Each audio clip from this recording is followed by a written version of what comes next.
Là, on a beaucoup de foulques macroules avec leurs petits, ils n'arrêtent pas de pondre. C'est sur un terrain à bâtir inondé que cette fameuse biodiversité s'est installée. Nous sommes sur l'ancien site des brasseries Wilmans-Keppens, racheté par une entreprise privée.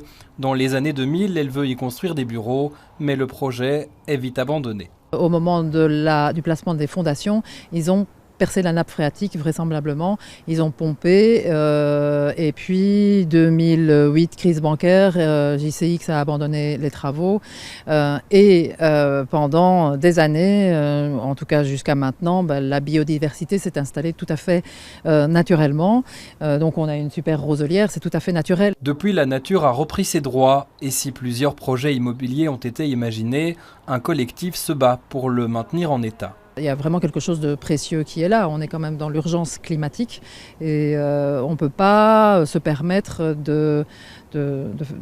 d'éliminer ça. Cette fois, la région annonce qu'elle veut racheter 8 millions d'euros pour l'acquérir et en faire un projet mixte entre zone bleue, le Marais, zone verte et logement.